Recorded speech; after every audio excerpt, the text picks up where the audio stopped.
देवळी येथे पारंपरिक कनो घालणे स्पर्धा उत्साहात। परशुरामाची भूमी म्हणजे कोकण आणि कोकण म्हणजे भूतलावरील स्वर्ग। याच कोकणातील कौलारू घरे, मातीच्या भिंती, गुरांच्या शेणाने सारवलेल्या जमिनी आणि त्यावर पांढऱ्या टिपक्यांनी काढलेल्या कन्या म्हणजेच आत्ताच्या रांगोळ्या।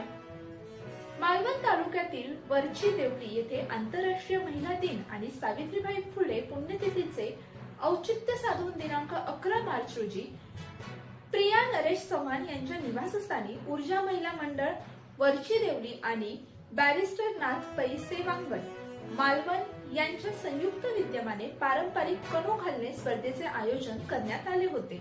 शेणाने सारवून झालेल्या जमिनी नुसत्याच कोऱ्या दिसू नयेत म्हणून पांढऱ्या खडूमध्ये पाणी घालून तयार केलेले मिश्रण आणि या मिश्रणाचे रांगोळीत रूपांतर करून कोकणातील घरांमधील जमिनी अजून आकर्षित करण्याची पद्धत म्हणजे कन्या। आपली परंपरा संस्कृती जपणे आणि हीच परंपरा पुढे चालत राहावी या अनुषंगाने ही स्पर्धा ठेवण्यात आली व या स्पर्धेत एकूण 39 स्पर्धकांनी उत्स्फूर्त सहभाग घेतला। त्यामध्ये कुमारी आर्या श्यामसुंदर मिस्त्री हिने प्रथम क्रमांक पटकावला, दीक्षा दीपक देऊळकर यांनी द्वितीय तर संजना संभाजी आचरेकर यांनी तृतीय क्रमांक मिळवला। तनुश्री तुषार चव्हाण आणि दर्शना दत्तात्रय चव्हाण यांना उत्तेजनार्थ पारितोषिक देण्यात आले।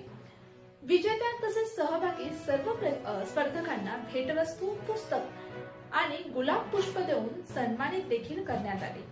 या कार्यक्रमाला इतिहास अभ्यासक डॉक्टर ज्योतिबुवा तोरसकर, देवलीचे सरपंच श्याम वाक्कर, बॅरिस्टर नाथ पै सेवांगणचे कार्यवाहक लक्ष्मीकांत खोबरेकर, कोषाध्यक्ष शैलेश खांडाळेकर, ऊर्जा महिला मंडळाच्या अध्यक्ष प्राध्यापक डॉक्टर सुमेधा नाईक, मुंबईतील किंग जॉर्ज स्कूलच्या निवृत्त शिक्षिका ममता पालव, परीक्षक नगरसेविका मेघा सावंत आणि वैष्णवी आचरेकर आदी मान्यवर मोठ्या संख्येने उपस्थित होते।